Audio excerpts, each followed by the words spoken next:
In 1878, in a small wooden house on Princess Street, something began that would terrify an entire town, baffle doctors, and turn one young woman into a living nightmare. This is the story of Esther Cox and the Great Amherst Mystery. Before we begin, if you are new here, subscribe, because this is the kind of story that stays with you long after the video ends. Amherst, Nova Scotia, was a quiet Canadian town. Nothing ever happened there. Esther Cox was 18 years old, living with her older sister Olive, Olive's husband Daniel Teed, and their children, in a small crowded cottage. Life was ordinary. Esther worked, helped around the house, and kept to herself. Then, in late August of 1878, everything changed. Esther had gone out for a carriage ride with a young man she trusted. What happened next would leave her shaken to her core. He attempted to assault her at gunpoint. She managed to escape. She told almost no one. She carried it alone. 2 weeks later, the house on Princess Street was no longer quiet. It started small. A rustling under the mattress. Esther and her younger sister Jenny, who shared her bed, thought it was a mouse. They searched. Nothing. The next night, it happened again. Then Esther's body began to swell visibly, impossibly, as if something invisible was inflating her from within.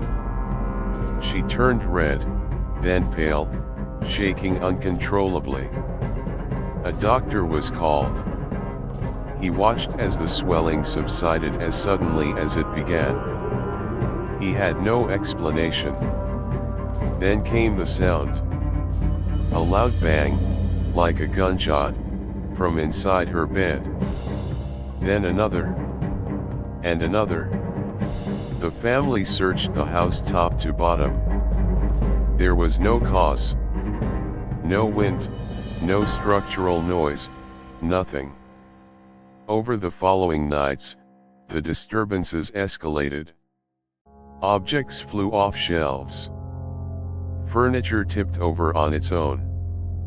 A doctor present at the house watched bedclothes rise and move without anyone touching them. And then, scratched into the plaster wall directly above Esther's bed, in full view of witnesses, 4 words appeared: Esther Cox, you are mine to kill. No one saw a hand write it. It was simply there. The family was terrified. Neighbors began to hear the stories and came to see for themselves. Doctors, ministers, and even skeptics visited the house on Princess Street, and almost all of them left unable to explain what they witnessed. Then the fires started. Small flames would appear on walls, on furniture, with no source, no match, no candle nearby. The family kept buckets of water ready at all times.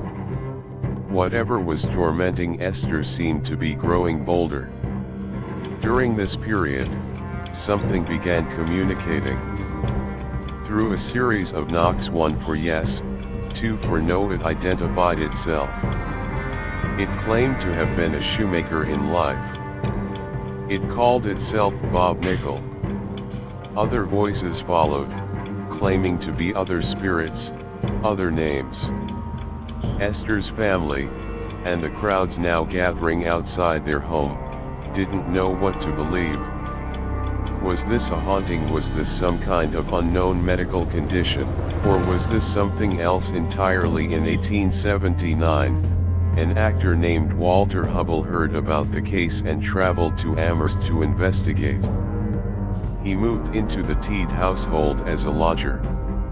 Over the following weeks, Hubbell claimed to personally witness moving objects, fires appearing from nothing, and Esther being attacked by invisible hands, pins and needles seeming to drive themselves into her skin while multiple witnesses watched, and while Esther herself was in full view, nowhere near the source. Hubbell later published his account as a book, The Haunted House, and it made the case famous across North America. But fame brought scrutiny. Skeptics pointed out inconsistencies. Some accused Esther of faking the entire thing for attention, or money, or both. Others believed the trauma of her assault had manifested as something science of the time simply could not explain. The disturbances eventually faded. Esther grew ill with diphtheria, and during her illness, the phenomena stopped almost entirely. When she recovered and left Amherst to stay with relatives, peace returned to the house. She later married, moved to the United States, and lived what appeared to be an ordinary life until her death in 1912. She never spoke publicly about what happened to her ever again. To this day, no one knows what truly happened inside that house on Princess Street. Was it a genuine paranormal haunting, a hoax born out of desperation, or the mind and body of a traumatized young woman doing something medicine still doesn't fully understand? The house is gone now. But in Amherst, they still remember her name.